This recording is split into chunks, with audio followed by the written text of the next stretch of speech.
আমি একটা ওয়ালটন 100 ওয়াটের প্যানেল কিনছিলাম, মোটামুটি এখন চলতেছে ভালো। 100 ওয়াটের ওয়ালটন প্যানেল আমার কাছে কোম্পানির রেট হচ্ছে, এখানে লেখার আছে কোম্পানির রেট ৬,৭০০ টাকা, কিন্তু আমার কাছে এটা নিয়ে হলো ৫,৩৫০ টাকা নিয়েছে। কিন্তু 100 ওয়াট আমি আজ 1 মাস সেট করেছি, ভালোই চলতেছে।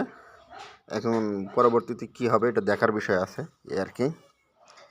কোম্পানি বলছে 20 বছর ওয়ারেন্টি কার্ডের ভিতরেই ছিল, এর প্যাকেটের ভিতরে ছিল, প্যাকেটের ভিতরে আমি বের করে নিয়েছি।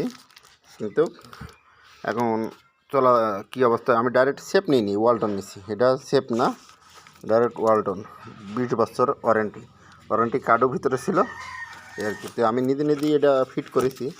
এখন ফিউচারে পরে দেখা যাবে কীরকম চলে না চলে।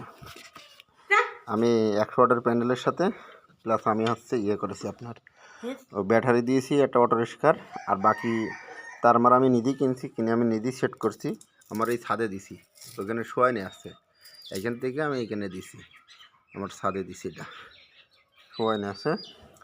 তো এখন কী অবস্থা চলে ওয়ালটনের উপরে, যেহেতু আমাদের কোম্পানি বাংলাদেশ ব্র্যান্ড, একটা আশা আছে হয়তো ভালো হবে এই আর কি। এই যে কিউসি পরীক্ষা করা এই আর কি। ওকে, পরবর্তীতে আমি আপডেট জানাবো আবার আমার কীরকম চলতেছে, কী আসার বিষয়, এটা আউটপুট কত দিচ্ছে। এখন আমি 3টে বাল্বে একটা ফ্যান চালাছি, সারা রাত 3টে বাল্বও চলে, কিন্তু এখন তো ঠান্ডার টাইম 2টো ফ্যান চালাবো এই আর কি। টিভিতে চলতো না, পরে আবার আরও কিছু বাড়াবো।